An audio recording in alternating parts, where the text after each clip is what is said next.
Hello दोस्तों, जय हिंद। स्वागत है आपका इस वीडियो में। और आज के इस वीडियो में हम हाल ही में हुए जो एग्ज़ाम है, सी टेट के एग्ज़ाम है, उस एग्ज़ाम में पूछे हुए English grammar and English vocabulary से रिलेटेड जो क्वेश्चंस है, उन क्वेश्चंस का आज हम विश्लेषण करने वाले हैं, एनालिसिस करने वाले हैं।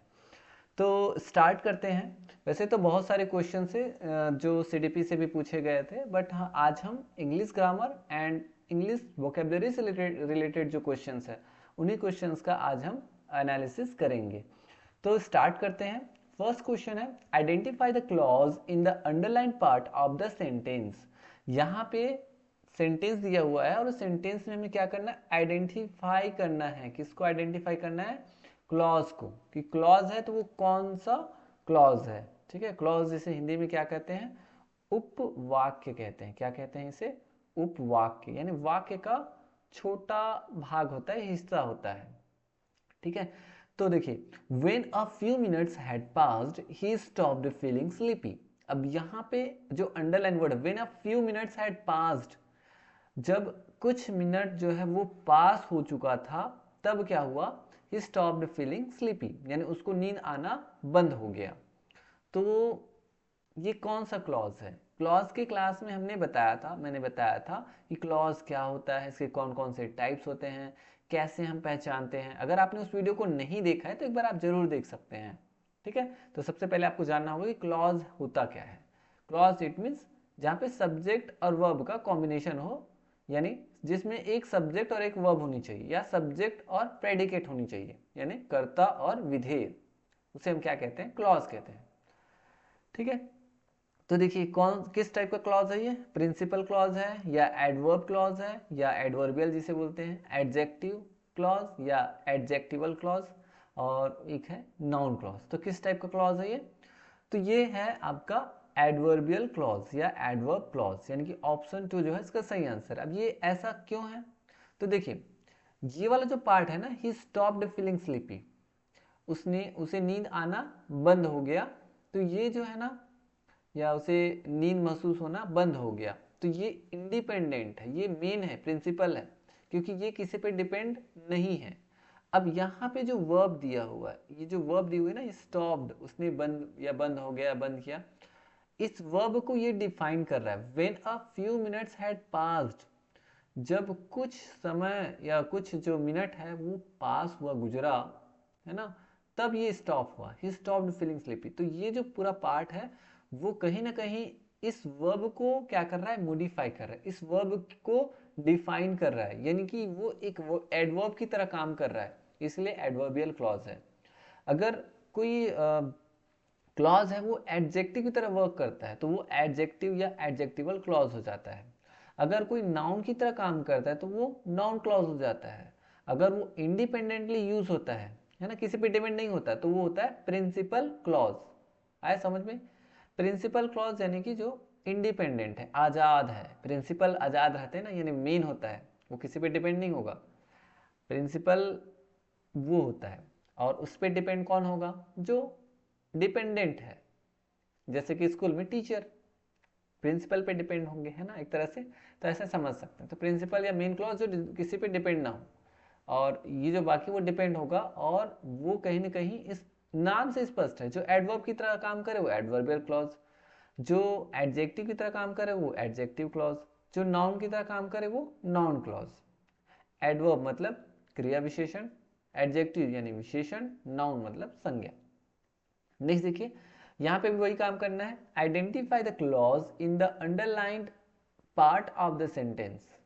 हाँ, ये जितने भी क्वेश्चंस है ना, ये आपके अनसीन पैसेज, अनसीन पोएम, इसमें आए हुए थे, है ना। तो देखिए, when they were faced with starvation flamingos fled the island leaving their chicks to fend.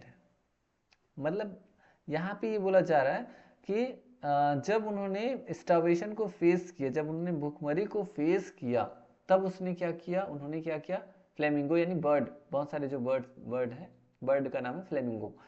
12th में एक बुक है, इंग्लिश की बुक, उसका भी नाम है फ्लेमिंगो करके। तो देखिए, फ्लेमिंगोज फ्लेड, फ्ली का सेकेंड फॉर्म है फ्लेड, मतलब उड़ जाना, भाग जाना। The island leaving their chicks to fend, यानी कि जब उन्होंने स्टार्वेशन यानी भुखमरी को फेस किया, तब जो फ्लेमिंगो है, बर्ड्स है, वो आइलैंड को छोड़ करके अपने जो बच्चे, अपने जो चिक्स है, उनको उन्होंने तड़पने के लिए, मरने के लिए क्या कर दिया, छोड़ करके चले गए, उस आइलैंड को छोड़ करके वो चले गए। तो यहाँ पे जो ये पार्ट है, when they were faced with starvation, ये कहीं ना कहीं किसकी क्वालिटी को बता रहा है? जब उन्होंने स्टार्वेशन को फेस किया, भुखमरी को फेस किया, तब वो क्या क्या किए, भाग गए। अब कहाँ भाग गए? तो कहीं ना कहीं इस वर्ब को ये मॉडिफाई कर रहा है, ये वाला जो पार्ट है वो यानी कि एडवर्ब की तरह ये भी काम कर रहा है। सो ये भी क्या है, एडवर्बियल क्लॉज या एडवर्ब क्लॉज है। ठीक है, आया समझ में? जाहिर सी बात है, जो एडजेक्टिव का काम करे, यानी जो नाउन या प्रोनाउन की क्वालिटी बताए या उसको डिफाइन करे या उसको मॉडिफाई करे, तो वो होता है एडजेक्टिव क्लॉज यानी विशेषण वाली clause. Adverb clause, adverb, verb जुड़ा हुआ है, शब्द है ना, वर्ब को समझना, वर्ब मतलब क्रिया, जो वर्ब को डिफाइन करे, वर्ब को क्वालिफाई करे, वो एडवर्ब की तरह काम कर रहा है। कोई एडजेक्टिव है, उसकी क्वालिटी बताए या उसको डिफाइन करे, या फिर कोई अनादर एडवर्ब है उसको डिफाइन करे, है ना, या फिर पूरा का पूरा सेंटेंस को डिफाइन करे, तो वो होता है एडवर्ब। तो वो जाता है आपका एडवर्बियल क्लॉज। और जो नाउन यानी संज्ञा की तरह काम करे वो नाउन क्लॉज हो जाता है। तो ऐसे आप समझ सकते हैं। नेक्स्ट देखिए, which part of speech is the underline word. अब यहाँ पे बताना है कि अंडरलाइन जो वर्ड है वो किस टाइप का पार्ट्स ऑफ स्पीच है। तो पार्ट्स ऑफ स्पीच आप पढ़े हैं ना, जैसे noun, pronoun, verb, adjective, adverb, preposition, conjunction, interjection, ये होता है पार्ट्स ऑफ स्पीच। यानी जितने भी हम सेंटेंसेस बोलते हैं, पढ़ते हैं, वो कहीं ना कहीं ये इन्हीं पार्ट्स ऑफ स्पीच से रिलेटेड होता है। ठीक है, तो यहाँ पे बोला जाए Japanese companies particularly excel in this. तो यहाँ पे पर्टिकुलरली जो वर्ड है वो किस टाइप का पार्ट्स ऑफ स्पीच है? तो पर्टिकुलरली जो है वो किस टाइप का पार्ट्स ऑफ स्पीच है? तो ये भी एक एडवर्ब ही है, यानी ऑप्शन 3 इसका सही आंसर है। कैसे? देखिए, जापानीज जो कंपनी है वो इसमें क्या है, पर्टिकुलरली वो क्या करता है, अच्छे से कुशलतापूर्वक काम करता है, ऐसा यहाँ पे बोला जा रहा है। एक्सेल मतलब कुशलतापूर्वक कोई वर्क करना, काम करना। और पर्टिकुलरली, ये जो पर्टिकुलरली वर्ड है ना, वो कहीं ना कहीं इस वर्ब को ही डिफाइन कर रहा है कि वो क्रमशः पर्टिकुलरली इस काम को अच्छे से करता है, इसमें अच्छे से वो कुशल है, कुशलता से या बेहतर ढंग से काम करता है जापानीज कंपनी। तो यहाँ पे एडवर्ब की तरह वर्क कर रहा है। कंजंक्शन क्या करता है? ये वर्ड्स, फ्रेजेस, क्लॉजेस, सेंटेंसेस को क्या करता है, जोड़ता है, जोड़ने का काम करता है। एडजेक्टिव क्या करता है? ये सिर्फ नाउन या प्रोनाउन को डिफाइन करता है या उसकी विशेषता बताता है, रंग, रूप, गुण, आकृति, आकार के आधार पर। यहाँ पे कोई बता रहा है क्या? नहीं। नाउन मतलब कोई भी नाम, दुनिया में जितने भी नाम हैं वो नाउन कहलाता है। ठीक है, तो ये एक एडवर्ब की तरह काम कर रहा है। क्यों? क्योंकि ये वर्ब को डिफाइन कर रहा है। अभी मैंने आपको बताया कि एडवर्ब क्या है। ठीक है, नेक्स्ट देखिए, identify the clause in the underline part of the sentence. अब यहाँ पे भी हमें वही बताना है, underlined part of the sentence किस टाइप का क्लॉज है करके। ठीक है, it is estimated that some 20,000 American firms have established in house health clubs। ठीक है, तो यहाँ पे इट इज एस्टिमेटेड, ये किस टाइप का क्लॉज है? तो ये किस टाइप का क्लॉज है? तो ये देखिए किसी पे डिपेंड नहीं है, नहीं है तो जाहिर सी बात है प्रिंसिपल क्लॉज हो जाएगा, या इसी को मेन क्लॉज भी बोल देते हैं। ठीक है, तो कहीं पे कंफ्यूज नहीं होना, मेन क्लॉज या इंडिपेंडेंट क्लॉज भी बोल देते हैं, जो किसी पे डिपेंड नहीं है। इट इज एस्टिमेटेड, ये एस्टिमेट किया गया, ये अनुमान लगाया गया, ये अनुमान लगाया जाता है प्रेजेंट में, है ना। तो इट इज एस्टिमेटेड दैट, उसके बाद देखिए क्या अनुमान लगाया जाता है। तो यहाँ पे दैट सम ऐसा करके लिखा है, क्या कर क्वेश्चन करोगे तो ये एक तरह से नाउन की तरह वर्क कर रहा है। That some 20,000 American firms have established in house health clubs, कि कुछ 20,000 अमेरिकन जो फर्म्स है, कंपनियां, उन्होंने स्टैब्लिश किया है इन हाउस हेल्थ क्लब्स, मतलब हाउस हेल्थ क्लब्स में इतने जो है अमेरिकन कंपनीज ने स्टैब्लिश किया है, ऐसा करके। तो यहाँ पे अगर आप देखेंगे तो ये दैट के बाद जो इधर का जो पार्ट है वो किस तरह से वर्क कर रहा है, एक नाउन की तरह वर्क कर रहा है। तो ये जो पार्ट होगा ना, दैट से लेकर के पूरा यहाँ तक, ये किस टाइप का क्लॉज है? नाउन क्लॉज है। तो ऐसे आपको समझना है, क्योंकि ये नाउन की तरह वर्क कर रहा है। ठीक है, कोई डिफाइन नहीं कर रहा है, किसी वर्ब को डिफाइन नहीं कर रहा है या किसी नाउन को डिफाइन नहीं कर रहा है, तो ये नाउन क्लॉज है। नेक्स्ट देखिए, which one of the following words is opposite in meaning to the word nominal. अब बताइए कि नॉमिनल का अपोजिट वर्ड, ये वोकेबलरी से लिया हुआ है, इसमें ग्रामर नहीं है ना। तो नॉमिनल का अपोजिट वर्ड क्या हो जाएगा, जिसको एंटोनिम भी बोल देते हैं, कभी कभी क्वेश्चन में ऐसा भी आ जाएगा एंटोनिम, इसका एंटोनिम बताओ करके। तो क्या हो जाएगा नॉमिनल का अपोजिट वर्ड। तो नॉमिनल का जो अपोजिट वर्ड हो जाएगा वो हो जाएगा आपका सब सब्सटेंशियल। सब्सटेंशियल, ठीक है। नॉमिनल मतलब हो जाता है एक तरह से नाम मात्रा का, या लोकप्रियता या सांकेतिक रूप से किसी का नाम हो जाता है। और सब्सटेंशियल मतलब उसके स्थान पे यूज होने वाला। सब्सटेंशियल, सब्सटेंस मतलब उसका स्थान ले लेना, ठीक है। नॉमिनल मतलब नाम मात्रा, कोई नाम वगैरह है वो हो जाएगा, और उसका स्थान लेने वाला ये हो जाता है सब्सटेंशियल। तो ये जस्ट उसका अपोजिट होता है, उसके बदले कोई दूसरा यूज करना। अब मेंशन नहीं होगा कर्सरी। कर्सरी मीन्स क्या होता है, इसका मतलब होता है एक तरह से अधूरा होता है। क्या होता है, अधूरा, या फिर सतही बोल सकते हैं, या सरसरी तौर पे ऐसा, ठीक है। तो ये इसका अपोजिट तो नहीं है। सिंपल मतलब सामान्य, तो ये हो जाएगा। नेक्स्ट देखिए, which one of the following word is nearest in the meaning of the word prerequisite. Prerequisite का नियरेस्ट वर्ड, यानी एक तरह से क्या बोल सकते हैं, कभी नियरेस्ट की जगह पे सेम वर्ड बोल देगा, या फिर सिनोनिम करके आ सकता है, ठीक है। तो इसका सिनोनिम क्या होगा, समानार्थी शब्द जिसको बोलते हैं।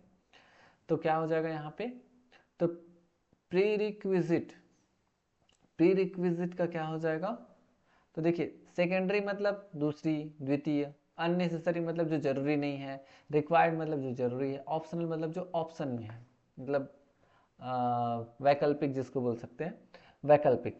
तो यहाँ पे प्री रिक्विजिट का जो सिनोनिम हो जाएगा, नियरेस्ट वर्ड हो जाएगा, वो ये हो जाएगा रिक्वायर्ड, मतलब जो चीज जरूरी है वो होता है प्री रिक्विजिट, ठीक है। तो ऑप्शन 3 इसका सही आंसर है। नेक्स्ट देखिए, which poetic device is used in the expression sorrowful wings. अब यहाँ पे हमें बताना है, फिगर ऑफ स्पीच बताना है। फिगर ऑफ स्पीच पढ़े ना, जिसको आप हिंदी में पढ़े होंगे, अलंकार करके, क्या बोलते हैं उसको, अलंकार, रूपक अलंकार, उपमा अलंकार, उत्प्रेक्षा अलंकार, मानवीकरण अलंकार, ऐसे टाइप के इंग्लिश में भी अलंकार होता है, जिसे हम इंग्लिश में कहते हैं फिगर ऑफ स्पीच। इस पे बेस्ड मैंने जो है कुछ कुछ वीडियोस बनाए हैं, 2 वीडियो कम से कम बने हुए हैं। तो देखिए सोरफुल विंग्स, इसमें किस टाइप का पोएटिक डिवाइस है, ये अनसिन पोएम से लिया हुआ क्वेश्चन है, अनसिन पोएम में आया हुआ है आपके।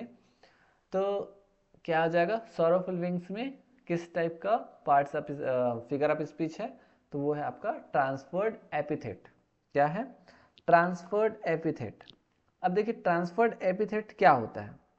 ट्रांसफर्ड एपिथेट मीन्स होता है कि उसमें ना जो चीजें हैं ना वो ट्रांसफर हो जाती हैं, यानी कि इसमें क्या होता है, देखिए सोरफुल विंग्स ये नाउन से पहले यूज होता है, और ये नाउन से ठीक पहले एक एडजेक्टिव जो वर्ड है ना वो यूज होता है एक तरह से, ठीक है।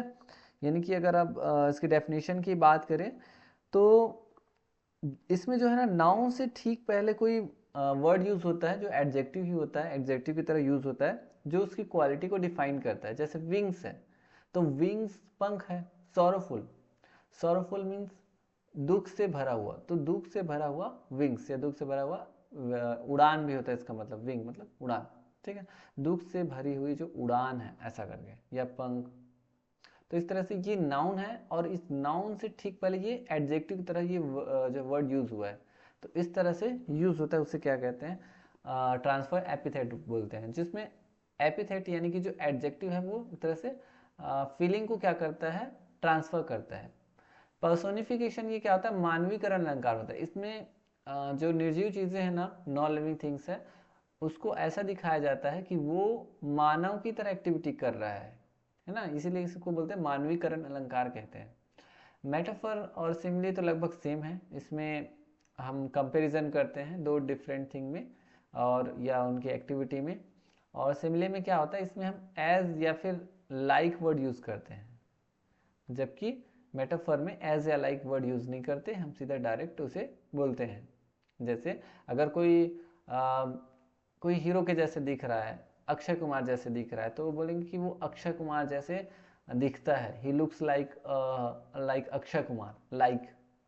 ठीक है, इसमें हम बोल देते हैं कि कोई एक्टिंग कर रहा है तो हम बोलते हैं अरे वो तो अक्षय कुमार है, ऐसा करके। तो ये मेटाफर होता है, डायरेक्ट इसमें बोल देते हैं, इसमें उसके जैसा नहीं बोलते, उसको ऐसा ही बोल देते हैं। कोई बहुत ज़्यादा बुद्धिमान है तो हम कई बार ऐसा बोलते हैं कि ये स्वामी विवेकानंद के जैसे इसके पास स्मरण शक्ति है, लेकिन इसमें हम बोलेंगे कि ये तो हमारे क्लास का स्वामी विवेकानंद जी है, मेटाफर। ठीक है, पर्सोनिफिकेशन मैंने बता दिया। ट्रांसफर एपिथेट में क्या होता है, वही चीज़ें हैं जिसमें ट्रांसफर एक तरह से कोई इमोशन है, कोई फीलिंग्स है, वो इफेक्टिव तरीके से क्या होता है, ट्रांसफर होता है। और भी एग्जांपल जैसे मैं आपको बोलूँ, जैसे नाइट है, नाइट मतलब रात, है ना। अब ये एक नाउन है, इससे पहले जैसे मैंने लिख लिया स्लीप लेस नाइट। अब ये स्लीप लेस नाइट, इस ये एडजेक्टिव तरह वर्क कर रहा है जो नाइट को डिफाइन कर रहा है कि जो रात्रि थी वो स्लीपलेस थी, यानी नींद से रहित रात्रि, ऐसा। तो ये यहाँ पे भी ट्रांसफर्ड एपिथेट है। नेक्स्ट देखिए, which one of the following words is nearest in meaning to the word youthful. Youthful से रिलेटेड इसका सिनोनिम क्या हो जाएगा, जाहिर सी बात है इसमें सीधा यंग हो जाएगा। एल्डरली मतलब बड़ा हो जाएगा, एडल्ट ये भी बड़ा है ना, और एक्सपीरियंस्ड ये भी बड़ा हो जाएगा। यूथफुल में आपका यंग हो जाएगा। तो ये बहुत ईजी है, इसमें तो आपको कुछ समझने की जरूरत ही नहीं है। Which one of the following words is opposite in the meaning to the word flavourful. अब यहाँ पे फ्लेवरफुल का अपोजिट वर्ड बताना है। फ्लेवरफुल, फ्लेवर मतलब जाहिर सी बात है, अरे उसमें कौन सा फ्लेवर है करके पूछते हैं ना, फ्लेवर।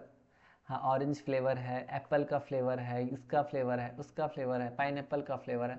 पर फ्लेवर मतलब आपका यमी भी हो जाएगा, नाइस भी हो जाएगा, एपेटाइजिंग, एपेटाइजिंग भी स्वादिष्ट हो जाएगा, बहुत ज़्यादा स्वाद ऐसा करके। ठीक है, लेकिन ब्लैंड, ब्लैंड जो है ना, ये इसका अपोजिट वर्ड हो जाएगा, एंटोनिम हो जाएगा। क्योंकि ब्लैंड का मतलब हो जाता है स्वादहीन। क्या हो जाता है इसका मतलब, स्वादहीन, या जिसमें कोई स्वाद ना हो। ठीक है, तो ये हो जाएगा। नेक्स्ट देखिए, which one of the following words as used in the passage in similar in meaning to the phrase unable to be reached. मतलब अनेबल टू बी रीच्ड मतलब पहुंचने, जो पहुंचने योग्य ना हो, जहां पे आप पहुंच नहीं सकते, है ना, जहां पहुंचा ना जा सके, उसे हम क्या बोलेंगे। तो क्या बोलेंगे, प्रोलिफरेशन बोलेंगे, विजिटर्स बोलेंगे, इनएक्सेसिबल बोलेंगे, या फिर माइग्रेटरी बोलेंगे। तो इसमें हो जाएगा इनएक्सेसिबल हो जाएगा। इनएक्सेसिबल मतलब जहां पे एक्सेस ना कर सको, जहां पे पहुंचे ना जा सके, दैट इज इनएक्सेसिबल। विजिटर मतलब जो विजिट करने जाते हैं उसे कहते हैं विजिटर, आगंतुक हिंदी में। प्रोलिफरेशन मीन्स एक तरह से प्रसार होता है, प्रसार, फैलना, है ना। और माइग्रेटरी मतलब ये आपका प्रवास हो जाता है, माइग्रेट कर रहे हैं ऐसा करके बोलते हैं ना, दैट इज प्रवास। नेक्स्ट देखिए, और ये लास्ट है, which one of the following words is opposite in meaning to the word destruction. Destruction का अपोजिट वर्ड बताना है, तो जाहिर सी बात है इसका क्या हो जाएगा, कंस्ट्रक्शन। डिस्ट्रक्शन मतलब क्या करना होता है, नष्ट करना या फिर विनाश करना होता है। कंस्ट्रक्शन मतलब निर्माण करना होता है। ऑनर्ड सम्मानित करना, सम्मानित किया। ब्रीड मतलब पालना हो जाएगा। ठीक है, और ये तो आपका सम्मान वाला हो गया। और स्टावेशन मतलब क्या हो जाता है, भूखमरी हो जाता है। इसका मतलब क्या होगा, भूखमरी। और ये नष्ट करना, और इसका मतलब निर्माण करना। ठीक है, तो ये इस तरह से ये आपके आंसर्स है।